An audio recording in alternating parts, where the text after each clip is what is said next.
continental United States, and 80% of Minnesotans believe the wolf should be protected. Howling for Wolves is asking Minnesotans to respect our true wildlife manager, the wolf. Their survival is critical to our ecosystems, our communities, and even our economy. As highly intelligent animals with strong social bonds, Minnesota wolves deserve to be protected and admired. Learn more at howlingforwolves.org. Let's live and let howl. Hey, Ogimaa, I've been hearing a lot about this term, climate justice. What is that? Climate justice is recognizing that the negative impacts of climate change don't affect all people equally. It also means transitioning from a fossil fuel-based economy to a more sustainable future. MN350 is one of the groups that's pushing for this transition to protect our futures. You can even get involved too. That's great, especially since I'm concerned about pipeline projects like Line 3. How can I help MN350? Just find them on Facebook or visit mn350.org. For too long, American Indian tribes have faced a competitive disadvantage when litigating against powerful forces. With its American Indian law and policy practice, Robbins Kaplan, LLP, seeks to redefine excellence for high-stakes litigation in Indian country. They have worked hand in hand with tribes to implement the Tribal Law and Order Act, fighting against diminishment of tribal lands and natural resources, and improving public safety on reservations. The Robbins Kaplan American Indian Law and Policy Practice serves tribes and individuals on commercial, government investigations, agency and tribal boundary disputes, as well as personal injury. Founded and led by former United States Attorneys Brendan Johnson and Tim Purdon, their American Indian Law and Policy Practice exists to bring justice to tribal clients whose claims in the past have been dismissed or ignored due to their underdog status. If you or your tribe are facing legal issues, contact robinskaplan.com or call toll-free at 1-800-553-9910. Hello, and thank you for purchasing the EasyVac 7, a wonderful invention by Scamco. Just plug it in, boot it up, and get your vaccination right at home for only 9 payments of $9.99. Don't listen to this idiot. Get your vaccine free and easy at your local clinic. Herd immunity is our best chance of beating this pandemic. #ProtectYourHerd. Brought to you by McGissey Communications and Minnesota Department of Health.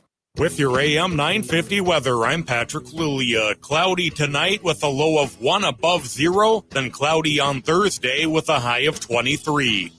Cap off the final days of 2021 with a fantastic meal at one of our Eat Local Minnesota restaurants. Find the list of Eat Local Minnesota restaurants at eatlocalminnesota.com. Portions of Native Roots Radio may be pre-recorded. It's a good day to be indigenous. Get up, stand up. They are going to become more brutal.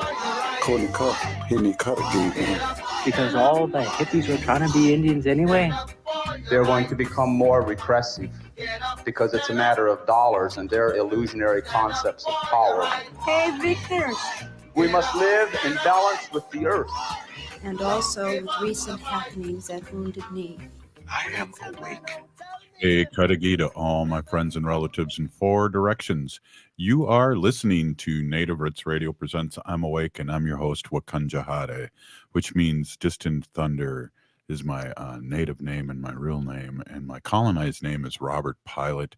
And we discuss local, national, and worldwide Native American events. And as you know, Wendy, Native issues are human issues, and human issues are Native issues. This portion of the show is brought to you by Alliant Energy, powering beyond. Powering beyond, right on. Hey, so it's really cold here in Minnesota. For all you people listening to us all over Turtle Island. It's really cold, and I have socks on, and it's cold. It is cold. I couldn't warm up yesterday, even though today's colder. I just couldn't warm up. I had the heat on in the house, had the fireplace on. I just could not get my bones warm. Well, we got some snow, but Ogimaa has lots of snow. Yes. And that's a great segue. We're going to swing it over to Ogimaa. We're, she does the news that you don't hear anywhere else all over Turtle Island, Wendy. Mm-hmm. All right. So let's call her in. Ogimaa with the news. Welcome. Hi, Anin Bonjour, everybody. I'm Ogimaa Giniw Ikwe. I'm from the Red Lake Nation in northern Minnesota, where I'm enrolled, and I live in central Minnesota now, where we have about 2.5 feet of snow on the ground. So it's pretty epic where I live, and it is quite cold here, but everything is so far holding our own, at least for our community. So tonight I want to make sure to give a shout out first thing to our unhoused relatives who may be out fighting this weather here in Minnesota. I hope you all find a safe place to stay. And in this season, in this cold season, I hope our relatives who are blessed with housing and warm places to be, that they can extend their hands out to those of our relatives who are not, and to help with those things. So in news, I always like to start with upcoming items on the Line 3 fight here in Minnesota. And I do have one event that's coming up in early January, Friday, January 7th at 6:30 p.m. They're going to be airing a short film, Honor the Earth and Building Unity Minnesota are going to be airing the film LN3, Seven Teachings of the Anishinaabe in Resistance, which is a 38-minute frontline documentary on the efforts to stop the fossil fuel expansion and encourage energy security, real energy security. The predatory tar sands industry has hijacked the U.S. regulatory system as of 2019 and placed food systems, and the fifth of the world's fresh water in imminent danger here in Minnesota. The LN3 documentary features Winona LaDuke, Tara Houska, Thomas X, and more as they are taking on big oil. So this is going to be a free movie and after film discussion, and you can register for the links to the movie to join in again Friday, January 7th, either with Honor the Earth or Building Unity, both really great organizations. So make sure to check that out to find out some more information on what's happening with that. In history today, Robert and Wendy, you know what today is. Today is the 131st anniversary of the Wounded Knee Massacre, which happened in 1890. Some people still call it the Battle of Wounded Knee, but I don't know that it was really a battle. It was a massacre of nearly 300 Lakota people by soldiers of the United States Army. It happened near Wounded Knee Creek on what's now the Lakota Pine Ridge Indian Reservation in the state of South Dakota, and it was a botched attempt to disarm a Lakota camp. And I do believe women and children were massacred at that time too. Am I remembering that, Robert? Absolutely. And also, how it went down is that they asked them for their guns and then murdered them all. Right. Yep. Cavalry troops went in to disarm, and it looks like they're claiming that a ghost dance was happening, and that somebody in the I'm on Wikipedia right now, that a tribesman named Black Coyote's rifle went off. And there was a ghost dance happening, and that was what signaled the whole things. But they had already been stripped of their guns and disarmed for the most part. So 250 men were killed, and 51 were wounded, 4 men and 47 women and children, many of whom ended up dying later. And some additional estimates put it as high as 300. The average number that you see is 300. So prayers to our relatives for this piece of history that continues to wound us all today.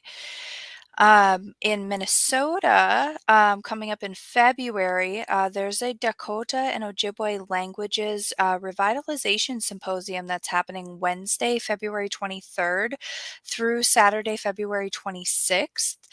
The Minnesota Indian Affairs Council's Language Revitalization Working Group has partnered with the Minnesota Humanities Center and is hosting the symposium. There's going to be a welcoming gathering on the 23rd, a conference the 24th, and then a post-conference farewell gathering and giveaway on February 26th. I did share the event link for that, so you can register at registration at mnhum.org. That's mnhum.org. And register for that. I believe it's $10 to go, so that's a really exciting event that's coming up here around the Lakota people. And then this one is really exciting for me as somebody who does news. Have you heard of Oreni Kaipara yet, Robert or Wendy? Yes, I did. I posted that up there, and she's has her native tattoos on her face too, which is awesome.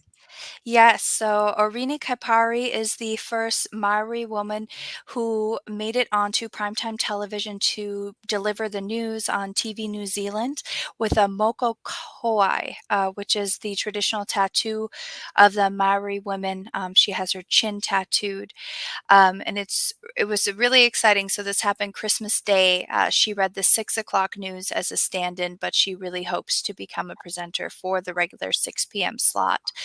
And it's been something that she's been doing. She has been a news presenter on non-primetime shows, and it's something that she's been doing now for a couple of years. So she's been garnering a lot of support for that. But I was able to find something here. Apparently, back in 2020, there was an artist named Samantha Payne in New Zealand who painted Oreni Kaipara's image without her permission with the tattoo after seeing her on one of her first non-primetime announcements for the news, and then made a whole bunch of money off of it. And Samantha Payne was non-Maori, and claimed that she basically claimed ignorance, that she didn't know that that was something that was wrong of her to do.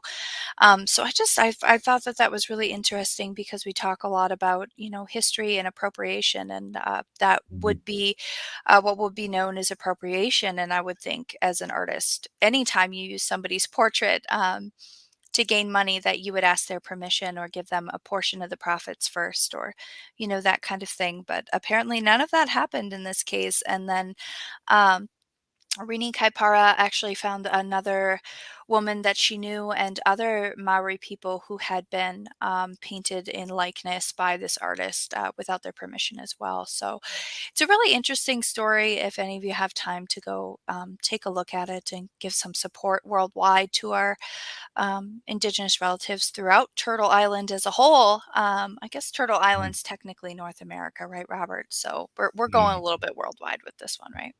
That's right. We're going worldwide. That's cool. Hey, Ogimaa Giniw Ikwe, thank you for all you do in your news.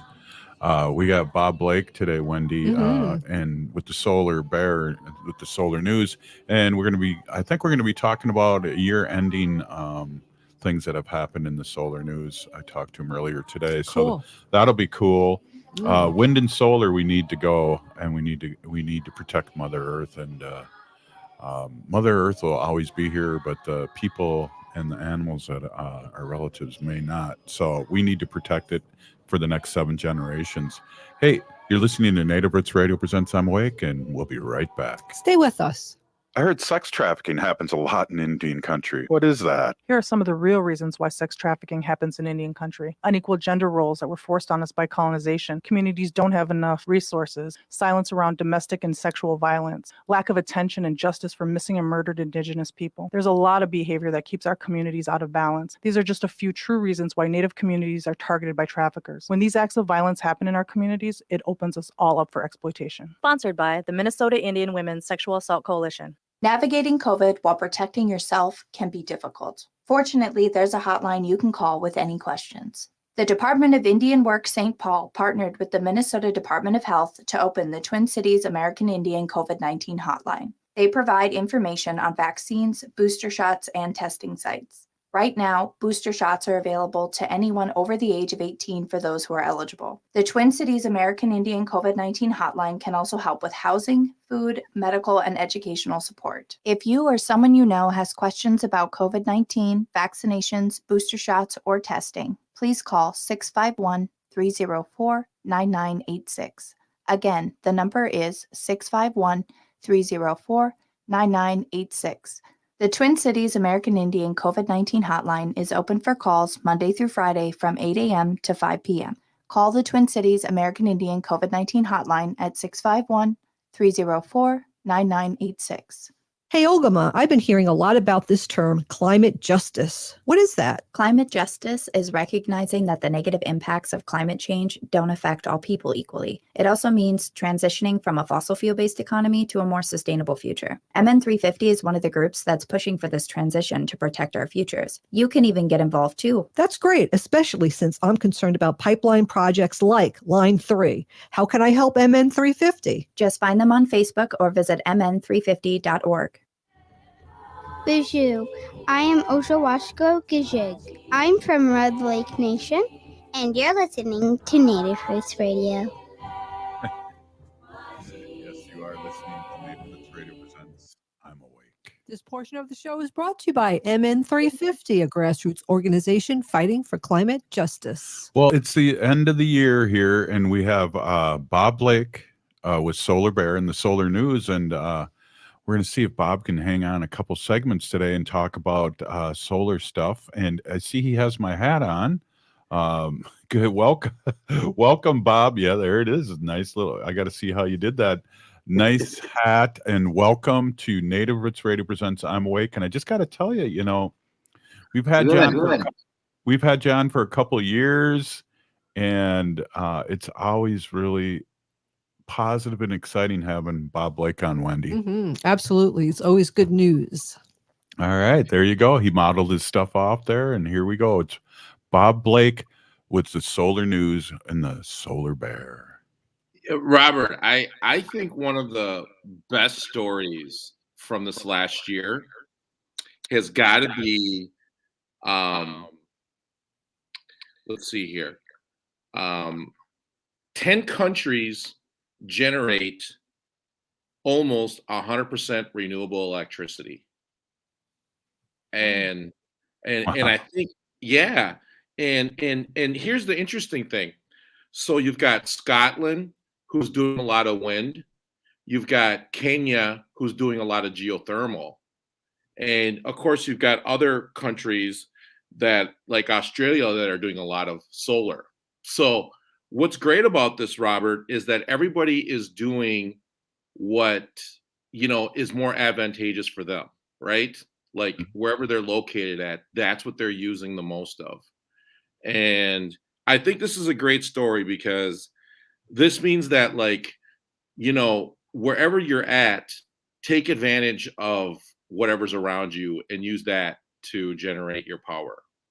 Absolutely. That is a great story of the year.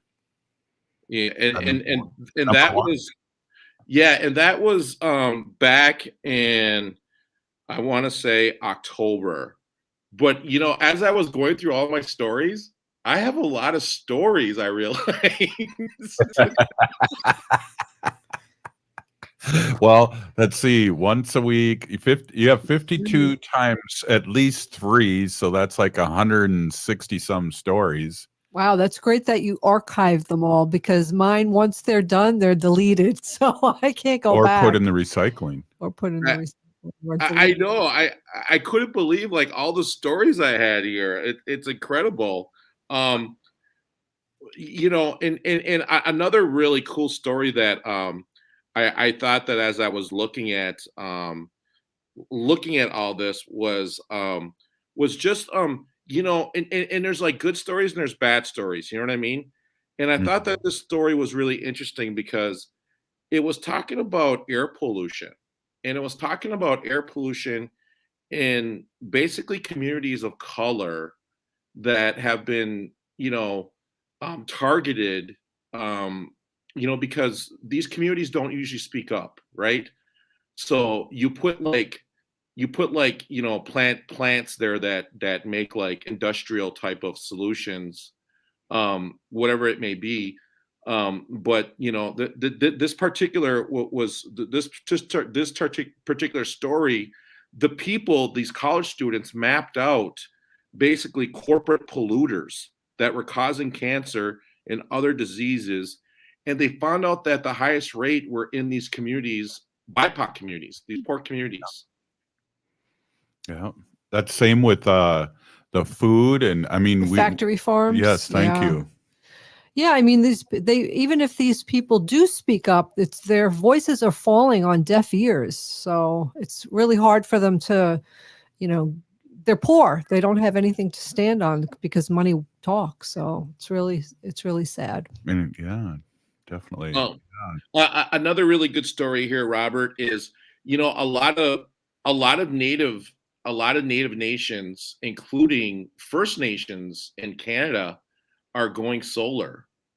And one of the cool stories that came out here was Ontario, and the First Nation in Ontario, Northern Ontario, had completed their first utility scale solar project. And Wow.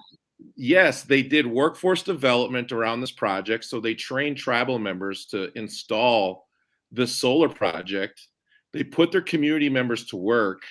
And now they're basically reducing their reliance on coal and other fossil fuels to power their community with renewable energy, and obviously saving their tribal nation lots of money, while at the same time creating what it seems like here is a utility now is where they're going with this. So I thought this was a great story, and this was from November 6th. Wow. Yeah. Well, I always leave with a good feeling, Wendy, when we talk to Bob, because most of his stories are good and thought-provoking. Yeah, definitely in a positive light. So yeah, but there are bad ones too. So we have to always be aware of that as well. Yeah. Well, yeah, and I mean, and can I ask you too this real quick then? Have you been able to watch the new Leonardo DiCaprio movie? I did. Don't Look Up? Yes. Wendy has. I have. Very thought-provoking, very good satire. I recommend everyone to watch it. Go ahead, Ogimaa. I was going to say, please no spoilers. I plan to watch it tonight, and I don't want it. That's all I'm going to say. Yeah, it's been blown up on the internet. Everyone who is listening to this show right now, do yourself a favor. Get yourself some popcorn or some chocolate candy, whatever you choose, and sit back and enjoy and watch this movie. You are going to love it. I loved it. And what was really interesting that I found out about it was just the fact how, Neil deGrasse Tyson said, it's a documentary. With a lot of great actors. Yeah, a lot of great actors. Go ahead, Ogimaa. What I'm seeing in the Stop Line 3 community too is that those Stop Line 3 activists that have seen it said it hits really close to home, really close to their heart, that we've been talking about a lot of these issues here on Native Roots Radio and all the, MN 350, Honor the Earth. Even Solar Bear has been talking about these climate issues for years, and nobody's really listening. So it brings joy in a lot of ways with the satire, but also hits really close to home is what I'm hearing, that it's almost frustrating to watch in a way because it's so similar to what's actually happening.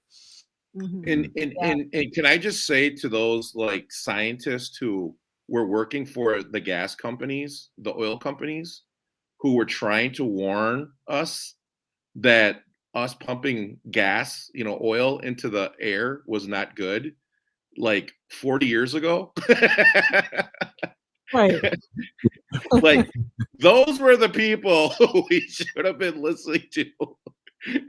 Right.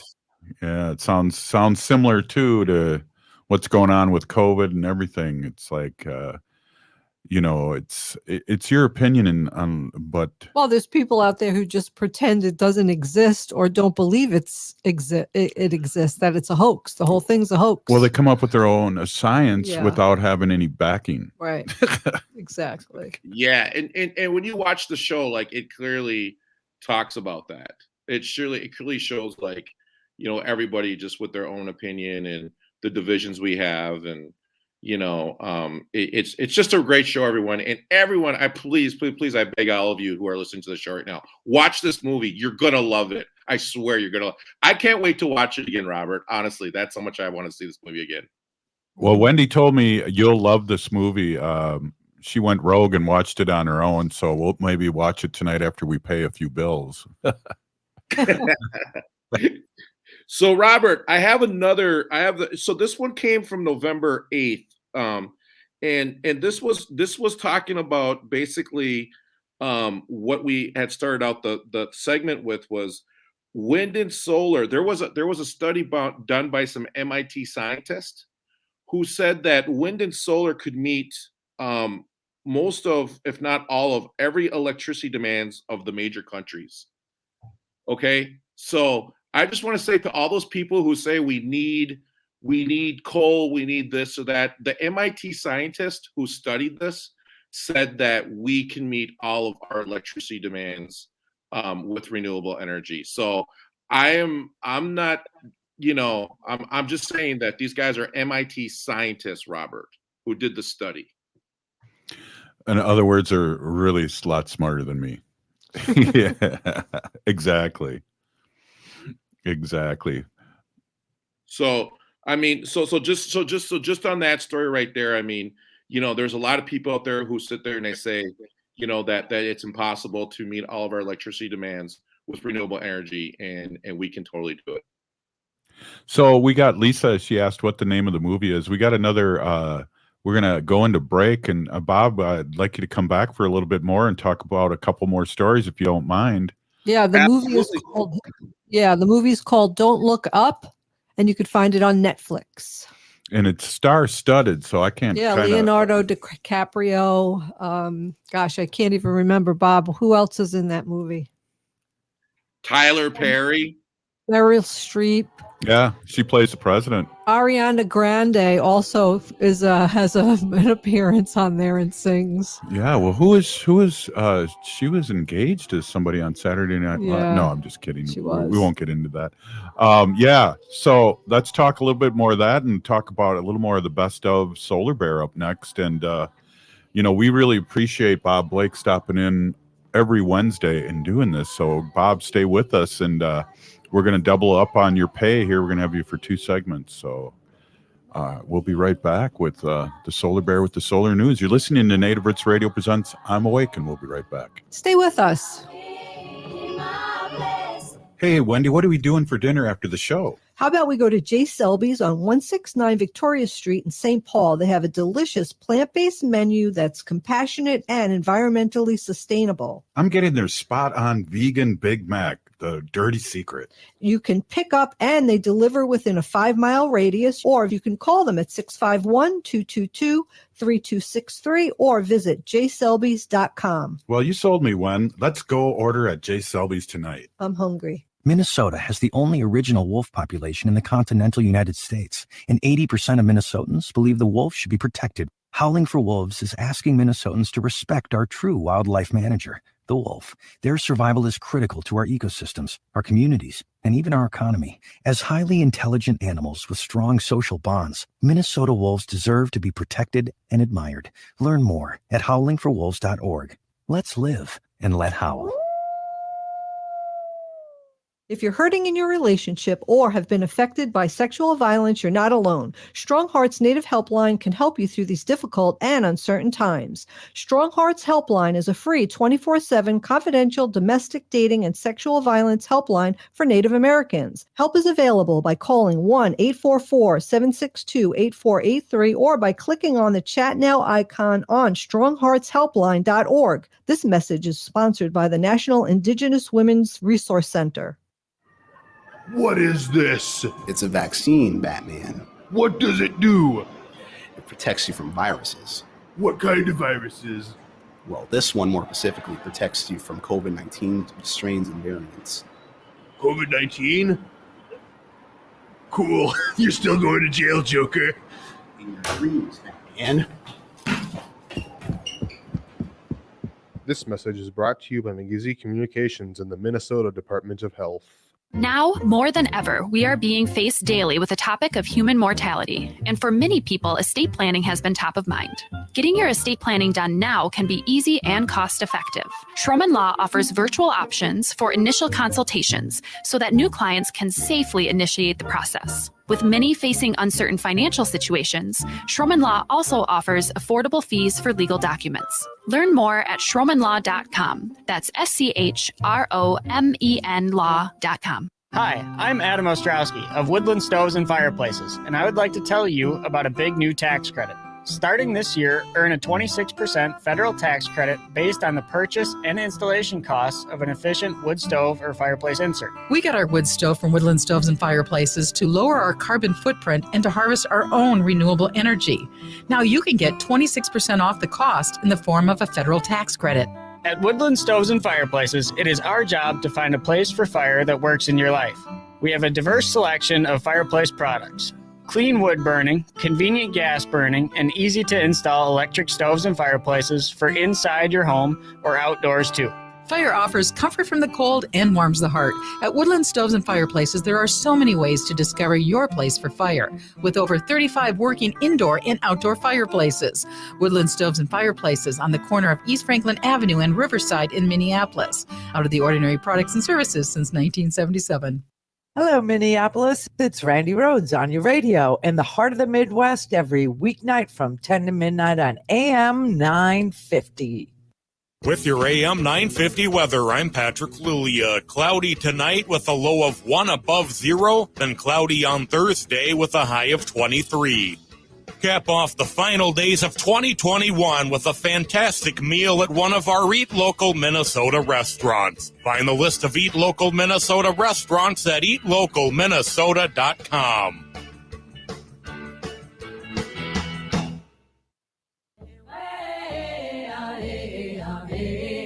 Hi, I'm Jane Fonda, and you're listening to Native Roots Radio. Hey, welcome back to Native Roots Radio Presents I'm Awake, and I'm your host, Robert Pilot. This portion of the show is brought to you by the Minnesota Indian Women's Sexual Assault Coalition. Wow, we should have did Howling for Wolves with Bob here. We could have had four-way harmony. But... Well, we could do it twice. Oh, here we go. Do it. This portion of the show is brought to you by Howling for Wolves, protecting wolves for future generations. Howler.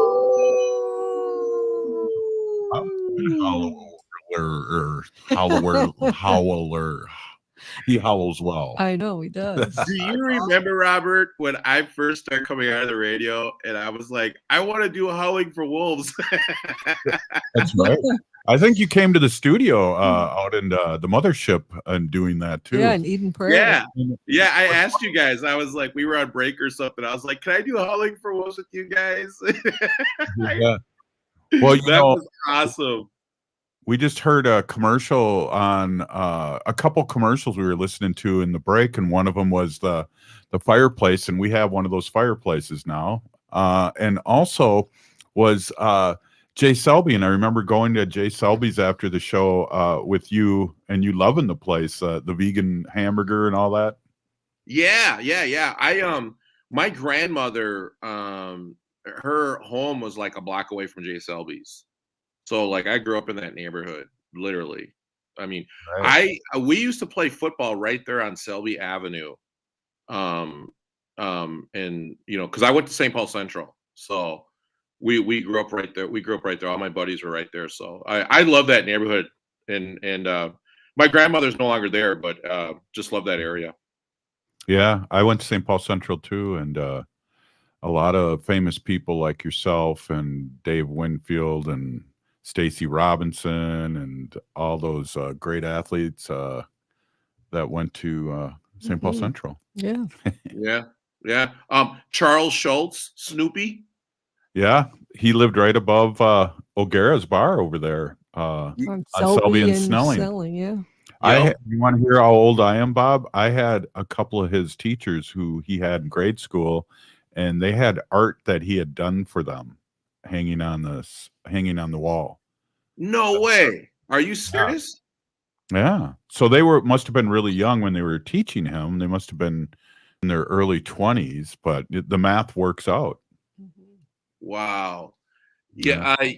This is great. From Karen, she says, I would like to support indigenous wind and solar generation of electrical energy to meet all electrical needs with renewable resources for a dream come true. You know, I just want to say real quick, Indigenous Energized Initiative is a group that I'm involved with. It's a national group I'm involved with, along with the Institute for Tribal Environmental Professionals out of Northern Arizona. And they are working on that, Karen. So I just want to let you know that there are some really good people out there, smart people, who are really putting a lot of effort into that. And so I encourage you to check out their websites if you get the opportunity to. That's awesome. And Bob, you're going to help out my nation too. And I think we're going to have a meet and greet, not this Friday, but next Friday. Hopefully your schedule will be open again. But we're excited. And everyone that works with you is excited to work with you. So we're pumped to have that get to know you. And I know you. I think just the rest of the nation needs to know how great you are. And I think that should be one of your top stories too, about the Department of Energy story. Should we make that a story? Okay, let me get through these first two stories here. Let me get through these next two stories, and they're all about tribal nations doing work. So the next story that we got here is from Alaska, and it's the Metlakatla Indian community, and what they've been doing, Robert, because they're having a lot of issues with like how do you say the ground is melting, you know what I mean, so what they've been doing is they've been seeing everything that's been happening, and what they've been doing is they've been doing a lot of energy efficiency projects up there in their home and in their homes and whatnot, to basically try and fight carbon, And I think this is just a great job of a small community that isn't rich, it doesn't have a lot of money, but they are doing their part, and that means that the rest of us need to do our part. Absolutely. And the next one comes from the Vintut Gitchwin First Nation in Yukon, and they created their own energy microgrid. So they have their own microgrid going up there, basically their own utility, and they're supplying power to all their people up there in the Yukon, with renewable energy and solar. So I think this is another great story, and this was out of the National Observer, and this was from November 9th. Wow. And yeah, and I want to talk about the Intertribal Electric Vehicle Project.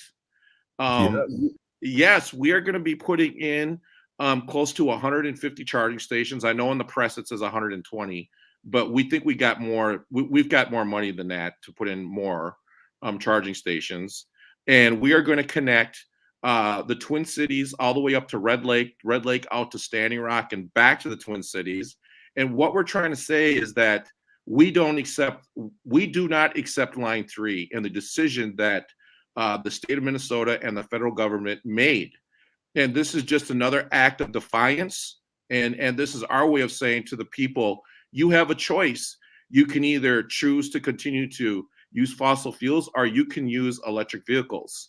And so we call this the electric vehicle charging pipeline. Wow. I think I smell a t-shirt we should make. Yes, I think there's a t-shirt. And I think someone might have a store that we could sell those t-shirts at. Yeah, that's right. It's Wendy's store, Wendy and Ogimaa's store. Well, I think that by doing so, Robert, I also kind of felt like too, like a lot of these rural communities were hit hard by the pandemic, and we just kind of thought that this would be a great way to kind of like try to help kickstart their economy in their communities by creating kind of like a Route 66, and let people getting out, driving this route, stay in the hotels, shop at the stores, eat at the restaurants, take your family, get them out of the home because they've been cooped up from the pandemic, and just really, try and stir some economic development in these rural communities. Absolutely. And I really like the idea of charging stations. I always think of, Bob, when I was a kid in junior high or high school, that those calculators were, as big as your hand, and they were like $80. And, once I get going, fast forward 10, 15 years, you can have a calculator on a pen for free. So I think that's where we're going towards. Prices are going to be going down for all these electric cars, and you're helping that because it's going to be accessible. And by the way, we've got 20 electric vehicles. We've got at least 12 or 13 electric vehicles going to the Red Lake Nation, and we got about 7 going to Standing Rock. And we've got an electric truck going to Native Sun Community Power Development. Maybe we can get one of those for the St. Paul office of Ho-Chunk so we can drive the balls in one. Oh, did Ogimaa have a question? No, but don't change the subject. Did you get a car for Ho-Chunk too? So I can River Falls in it. And it was really interesting, Robert, when I put all this together, because we were trying to figure out exactly what's going to make a really good story to the Department of Energy. And by the way, they loved this story. They were like, because they looked at a lot of different projects, Robert, and we were the highest awarded project in the entire country. Wow. Yeah. Wow. Exactly.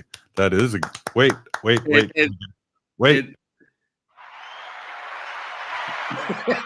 A little applause on here. Okay. Yeah. I had to use that button again. Yeah. And when we first started this project, we were like, okay, let's put up some charging stations. And I was like, hey, we got to tell a story, because we're not going to get people to fight climate change around statistics, around stats, around, but we can get people we can move people with stories. You know what I mean? Yep. And that was the big piece of this, Robert, we got to create a story out of this. And that's really where I went with this. And thanks to the Department of Energy that they were really excited about it. Ogimaa, did you have a question? That's awesome. And then, did you have a question, Ogimaa? I do, yeah. So if people in rural Minnesota or going out towards Standing Rock, Native people or non-Native people, I guess, wanted to apply for jobs working on the Intertribal Charging Network, is that something they can do? And if so, where do they apply? Yeah, so what we're going to be doing is we're going to be reaching out to the local communities, and we're going to be doing some workforce development with the Minnesota Electrical Association, as well as Solar Energy International is probably who we're going to be working with. And we're going to be doing some job training and operations and maintenance training on this, because we've got money in this grant to do so. So I just want to let like Native people, like White Earth, Red Lake, along that whole area there, if you guys want to get trained in on how to put in some electric vehicle charging networks, please, get a hold of us, because we're going to be holding some trainings. The grant doesn't start until February. So, I smell union jobs, Bob. Oh, I would, Robert, and I would love to be partnered with the union. I mean, I really want the unions to, to work better with communities of color. Like, I just don't know why we have this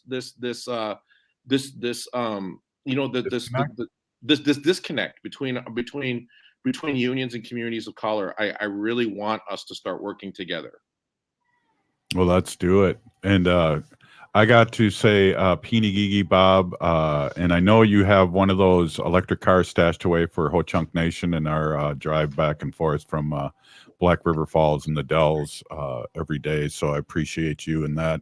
But above all, we really appreciate you coming on. And this is just like, it's the end of the year and it's time to reflect. And just a great relationship we have with Solar Bear and Native Sun and Bob Blake from Red Lake. Wendy, we just keep pushing forward and bringing the positive news and letting us know. And it's really cold, and we always got to remember solar panels work better when it's really cold. Thanks, everyone. All right. Wow, that was awesome. You're listening to Native Roots Radio presents I'm Awake, and up next, our Sacred Animal section with Wendy Pilot. We'll be right back. Stay with us. Hey, Ogimaa, I've been hearing a lot about this term, climate justice. What is that? Climate justice is recognizing that the negative impacts of climate change don't affect all people equally. It also means transitioning from a fossil fuel-based economy to a more sustainable future. MN 350 is one of the groups that's pushing for this transition to protect our futures. You can even get involved too. That's great, especially since I'm concerned about pipeline projects like Line 3. How can I help MN 350? Just find them on Facebook or visit mn350.org. For too long, American Indian tribes have faced a competitive disadvantage when litigating against powerful forces. With its American Indian law and policy practice, Robbins Kaplan, LLP, seeks to redefine excellence for high-stakes litigation in Indian country. They have worked hand in hand with tribes to implement the Tribal Law and Order Act, fighting against diminishment of tribal lands and natural resources, and improving public safety on reservations. The Robbins Kaplan American Indian Law and Policy Practice serves tribes and individuals on commercial, government investigations, agency and tribal boundary disputes, as well as personal injury. Founded and led by former United States Attorneys Brendan Johnson and Tim Purdon, their American Indian Law and Policy Practice exists to bring justice to tribal clients whose claims in the past have been dismissed or ignored due to their underdog status. If you or your tribe are facing legal issues, contact robinskaplan.com or call toll-free at 1-800-553-9910. Hey, Cudahy to all my friends and relatives in four directions. This is Robert Pilot of Native Roots Radio presents I'm Awake. I'm here to ask you for your support. Finding honest Native-centered news is not easy, but with your support, we're able to provide accurate information about Standing Rock, Line 3, treaty violations, and COVID-19 in our Native communities. Please visit Native Roots Radio Network on Patreon and donate if you can. That's Native Roots Radio Network on Patreon. Pinigigi, and thank you for your support. Hi, this is Representative Sharice Davids from Kansas. I'm Ho Chunk, and you're listening to Native Roots Radio. We are Alusa Nation. Welcome back to Native Roots Radio presents I'm Awake, and I'm your host, Robert Pilot. This portion of the show is brought to you by Native Roots Trading Post, supporting Native artists. Right on. Also, this portion of the show is brought to you by Howling for Wolves, protecting wolves for future generations. Round two. Round two today. Before you get into your segment, Wendy, I just want to give a quick shout out. At our store, we have a lot of Native artists, and one of the ones I'm really proud of that we just got a shipment in of Leonard Peltier paintings that he's painted in prison. The prints, not the painting exactly, but the prints of the painting. Mm-hmm. So we're really excited to support Leonard and get him out of prison. They're beautiful. The paintings are, the prints are beautiful, and he is quite an artist. And it's Native Roots Trading Post is located at 700 Nicollet Mall in downtown Minneapolis on the first floor of the Dayton's building. Maybe we should say this before we start too. It's like free Leonard Peltier. Free Leonard Peltier. Yeah. Thank you. Mm-hmm. We say that at the end of the every show. Yep, we sure do. Yeah. Hey, everybody. My name is Hanaji, and that means cares for them. I was given that name by my Dega Curtis, who is Mashke Hanajinga, which means walks on white clouds. I am a humane policy volunteer leader for the Humane Society of the United States, and I work on animal issues at the local and state level. Tomorrow, I'm hopefully, or even right after the first of the year, I'm going to find out all our wins for 2021. So that'll be interesting to do that. That'll take a long time, I think, because there are quite a few, right? Yeah, there's never enough time. So it might have to be 2 weeks, 2 shows. But I found this really cool article in Canadian Geographic. And it's dated August 6, 2021. It's written by Zaya Tong. And it's the amazing sea wolves of the Great Bear Rainforest. First Nations and scientists work side by side to better understand and protect coastal wolves living in the Great Bear Rainforest. And this is in British Columbia. And Ogimaa has a picture of a wolf right now. And what these sea wolves do is really they eat sea animals. So here it goes. The wolves eat the brains, said William Housty. If you're walking along the creek beds of the Great Bear Rainforest and see decapitated salmon scattered about, it's a telltale sign that sea wolves have been in the area. They just take a bite out of the head and they leave everything else fully intact. This unusual feeding strategy has evolved among the coastal wolves that live in and around the Bella Bella of British Columbia. Housty was born and raised here. His grandmother is head of the wolf clan of, I'm going to want to say this nicely, the Heiltsuk Nation. And he chairs the Heiltsuk Integrated Resource Management Department Board. The wolves, he said, are shrewder than the local bears who eat the fish whole and as a result often get riddled with tapeworm. Eating the heads alone might also be a way to avoid salmon poisoning, a bacterial toxicity from eating raw fish concentrated in the kidneys and muscles that can be fatal to dogs and wolves and animals that are like dogs. Wolves are very, very intelligent animals, continues Housty. We respect them and they respect us.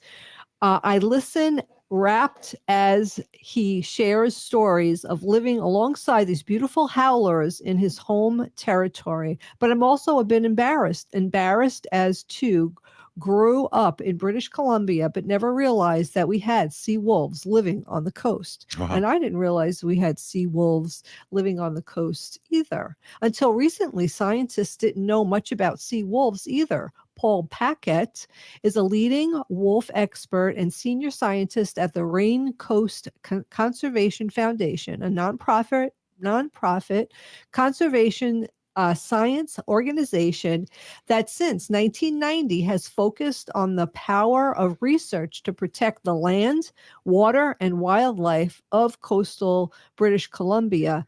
He says the first inkling that these wolves were unique was discovered by the zoologist named Ian McTaggart Cowan in the 1930s.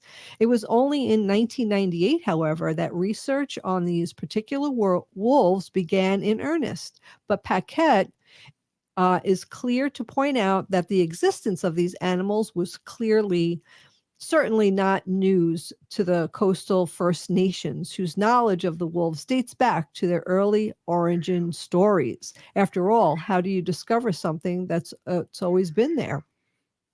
Ogimaa, I think you have a picture of the map, and this shows where the area is where these animals. Nope, that's not it.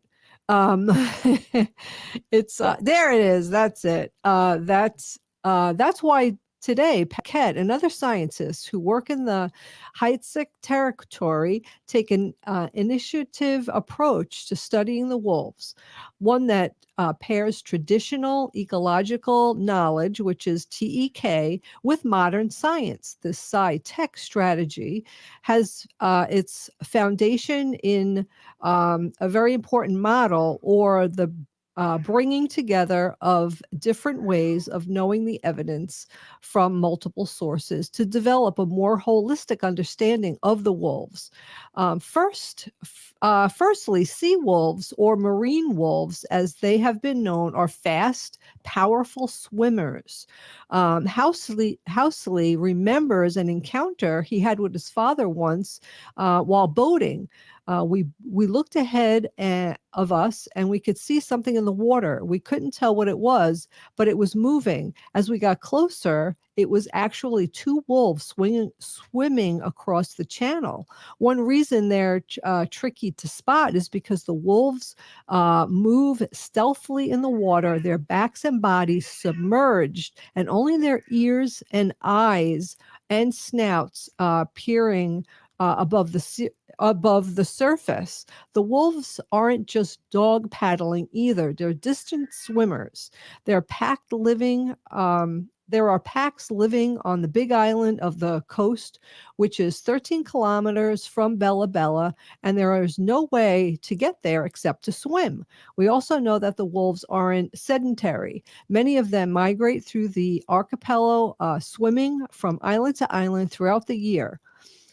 At times, they're tracking the salmon, but other times they just show up even when there's no salmon to be found. That's because sea wolves have a diverse diet. A recent study found that they can be up to 90% marine-based. Lone wolves take down seals and otters, while packs of wolves have been spotted feasting on occasional whale carcasses. And this is something very different from what we're used to learning about with our wolves who live inland. There's even wolves that dig for clams, grab the clams, and with their very strong jaws are able to crack open the clams, and then they eat the clams like that. So that's pretty unbelievable. The thing that I really love about this article is that the Healtsick Nation, the indigenous people there, and the scientists and the government are all working together to save these wolves and to help their habitat and to make sure that they stay healthy and they're not hunted and that their ecosystem stays healthy for them to thrive there. I only wish that, we were doing that here in the United States, because they are off the endangered species list. That was one of Trump's last exiting signings that he did, was take the gray wolf off the endangered species list. So Gigi, Wendy, for your insight and news on our sacred animals, Thank you our very relatives. much. Yeah. We need to resist, divest, join a group, run for office. You've been listening to Native Roots Radio presents I'm Awake. We're still here. We are the 7th generation. Free Leonard Peltier. Stop line 3. Please get vaccinated. Victor's 1959 Cafe on Grand Avenue is a little